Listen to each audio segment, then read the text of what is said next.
welcome to the second podcast episode, which is going to be for the next 15 to 20 minutes. Yes, we're making this one a mini-sode. We've decided to mini-sode! See how mini we can be. We're not the most concise of speakers we've found. We will be mini. It's going to be a mini one. And what we're going to talk about today for this short episode is how do we make time in our business so that we can have a break? Because it's holiday season. It's holiday season. Loads of people are having holidays.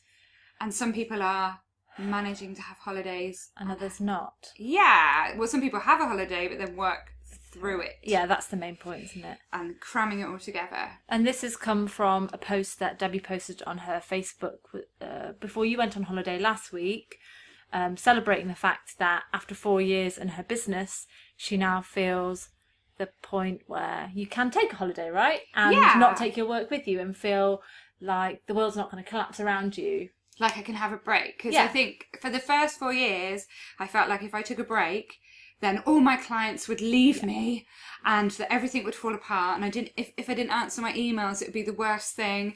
And that I had to just be there all the time, like the world would stop turning if I wasn't present, which is a lot of pressure. Yeah, a lot of pressure to put on yourself. So I'd go on holiday with friends and Robin, and Robin would be like, I want to play with you. And I'd be like, just give me 5 more minutes while I'm doing this thing. And 5 minutes would go into an hour and my whole family would be there like waiting for me to go out the door, and I just feel like pushed and pulled, and the holidays were actually really stressful. I think we're all culprits of having our phones on and checking in with emails and checking on social media when we're on holiday, or just taking a break. I know even just having a day off is never having a day off, really, because it's in your pocket. It's in your pocket at all times, this phone thing. Exactly. So what happened was I put the post on and said how amazing it was after 4 years that I got to this point in my business, and then I got some replies from people. One saying, oh my God, it was so good to read that because I'm currently broken down on the motorway and feeling really stressed, and I worked really hard the night before and my business is really new. So it's nice to hear somebody down the line. So I was like, that's great. It's going to happen.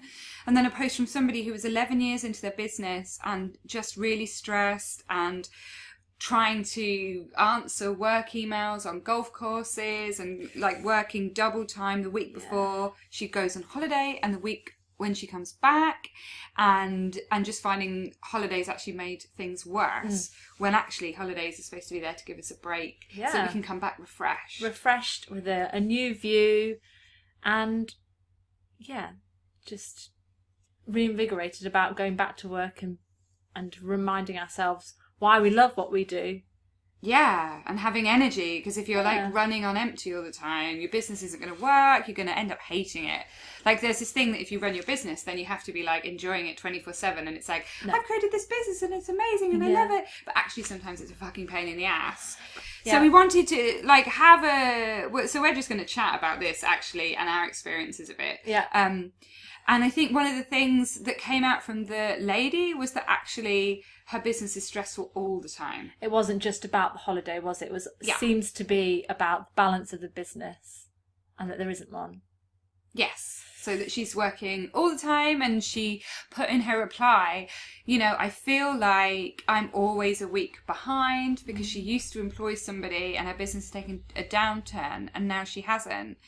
And I think that actually trying to have that break and realising that you can't makes you reassess your whole business, and actually that just amplifies. If it's going wrong, then it's really bad on a holiday because you can't take it. And if your business is going really well and chugging along nicely, when you can have a break, you're like, this is awesome, I've built this great thing. Yeah, which is works. Where you're at. But that's not to say that that's just happened. Obviously, you've worked at that and you know a formula that works for you so that you can get ready for holiday, and you know that you'll let your clients know, and there's certain things you put in place for sure so that you're ready for it. Built in a day. Exactly. And part of that is around pricing. Part of that is upping your prices to the point where you can afford to have a break. Yeah. When I first started running my business, I kind of priced on an hourly rate as if I worked 40 hours a week and never took a holiday. And so obviously when it came around to holiday time, I had to keep on working, otherwise I couldn't pay the bills in that period. And what I've learnt now is to price so that I can have a break, because that's what an employer would do for me. Yeah. You know, he would pay me to be on holidays. So part of that is around factoring that in, so that you've got a bit of breathing space, that you don't feel like you have to work your arse off. And you have got a lot of experience kind of more in the retail sector, because I'm a service-based business. Yeah. So, you know. So I think something that we discussed earlier was knowing in your business if it is a seasonal thing, like if you work in retail, or like if it's if you're a designer or you work somewhere in fashion or design, like knowing what the busy sales periods are and working back from that, so you know that okay, you can factor breaks in, but they have to be at certain times of the year, and it's obviously annually seasonal, so that's not going to change. Yeah. So you can work around those stress areas, and I mean, I guess you can only get as prepared as you can get in the time that you've got, but at least then it's down to you to manage that. Yeah. And we spoke about maybe employing somebody to cover that period. So if you've got things that need to be sold and you've got a kind of website where people can come and buy things and they expect you to post it, is there somebody that you could pay? Yeah, like a VA. To post those things out in that period. Yeah. Or even, I mean, I think it's really healthy to turn your emails off and turn your phone off, even like for a while when you're on holiday. Is if you're feeling really anxious about it, again, is there somebody who can just keep an eye on all that urgency, like if anything urgent comes in, and whether it's an email or a physical product that needs posting, then it has to be somebody that you can rely on and have a bit of a relationship with. Also, from my experience with working with Etsy, most people that I know will extend their shipping times. If they know they're going on holiday and they can't fulfill an order, then you just say, right, yes, you can buy this, but it's managing people's expectations to say it will be 3 weeks. Until you get it delivered. You have that peace of mind, and that'd be lovely if you come back to like 10 orders, amazing, but you have no guilt in that you've set those quite clear parameters so that people can't go, oh yeah, but I want it like next week. No, it quite clearly states. And we spoke about having your inbox message on, which I now do all the time. And that's been amazing, just to say, look, I will get back to you, but it will be 48 hours. Like that's what you can expect. And people's expectations are too high. Yeah, because you feel like as soon as an email comes in, you've got to answer it. And the other thing I'd say that when I change that inbox message to I don't look at my emails all the time, it might take me a while to reply, to I'm on holiday, I always say that I'm going to be back from my holiday a couple of days later than I am. Yeah, really so important. On that very first Monday, I don't feel this crushing need to have to just sit there and answer a million emails. I can do that slowly over a couple of days. Because of course that's stressful if you're on holiday thinking, oh my God, I'm going to come back to 100 emails that I've got to answer. Yeah. Ugh, don't do it to yourself. So just pretend you're on holiday for a couple of extra days just so you can manage back in to work and it's not crazy. And obviously the other thing is with social media is that I think people feel like, oh my God, I'm on there regularly, I need to keep that up, my followers won't love me anymore, they're all going to disappear.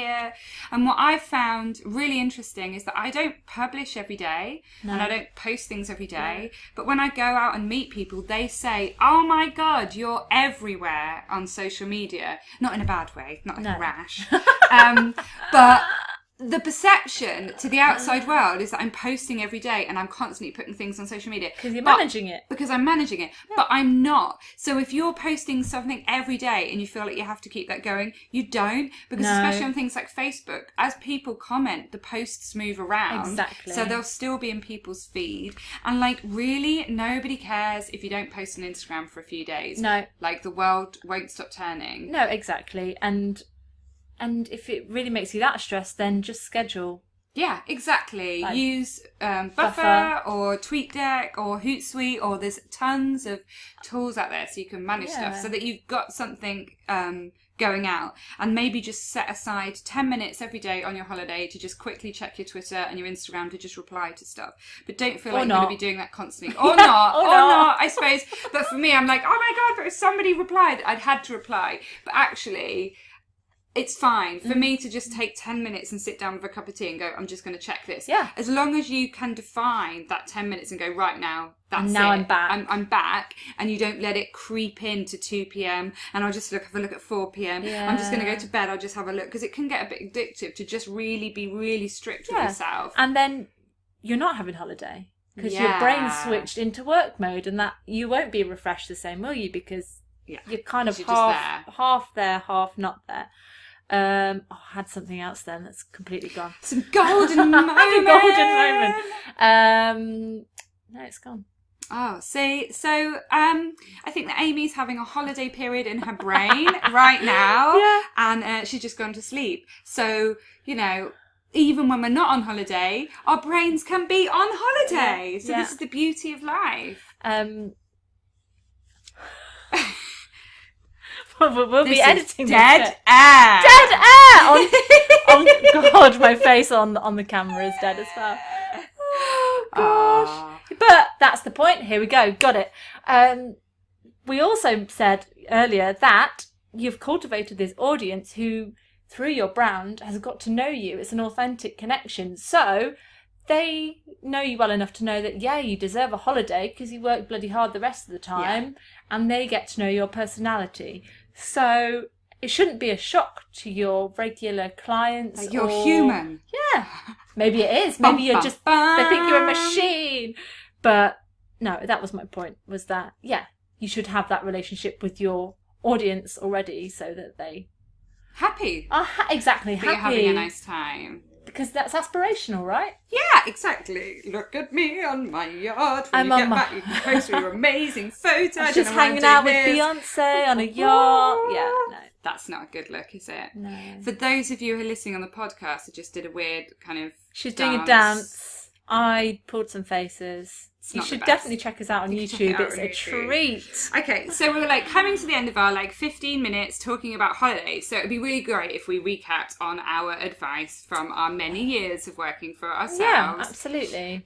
So the first thing is switch your phone off. Switch your phone off as much as you can. As much as you can. Put your email whoop-de-doo on to tell people that you're on holiday and extend it by a couple of days. Exactly. And, just have quite a personable message. Like, it doesn't need to be like, I'm on holiday, come back in a week. Like, that's in robot voice. In a robot voice. Hey, I'm having a nice break. I'm having a really nice time. You should too. Yeah. And I will get back to you. You know that. I'll see you on the other side. See you on the other side. Kind of the fourth thing is that you can schedule things on social media, so you can have things that are still going out, and to just, if you feel like you need to respond and reply to people, just make that a really small 10-minute window and be really strict with yourself to put your phone away. Or have some templates that you can just shoot out to people. Templates something that you can shoot out. Beautiful. If somebody does email you and it is urgent, or like we said, it might be a stretch, but maybe for that 2 weeks, just to give you some peace of mind, employ a virtual assistant. Yes, that was another tip. To just field anything super important, whether that's orders or important emails.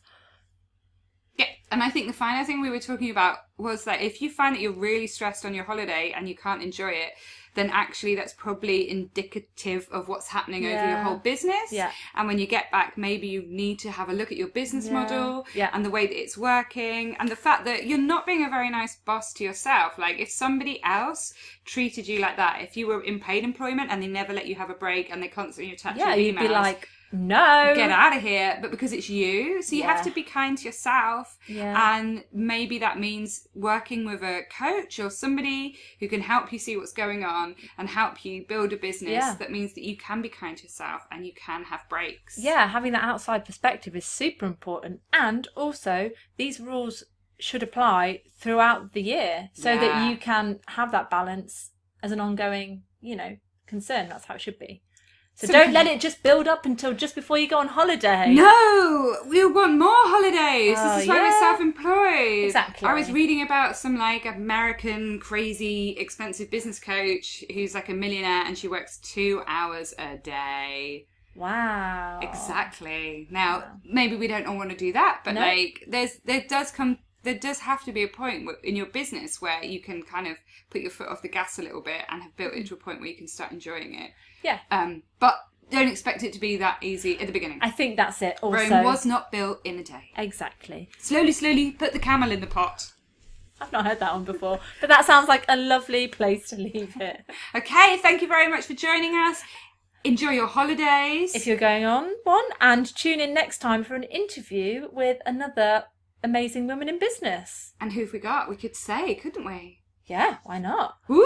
We have got the wonderful Leona from Lucky Dip Club joining us next time, which will be in a fortnight. In a fortnight. So we hope you enjoyed it. Tell us where you're going on holiday. Oh yeah, we'd love to see your holiday pics. Maybe you should do #WCW holiday. Yeah, and you can find us at WHW.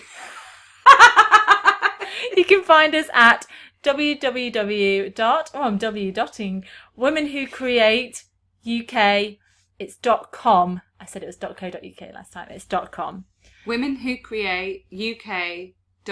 .com. And I am Debbie Duda with 3 U's, DAH.co.uk. All right. Thank you very much for joining us. See you later. Bye.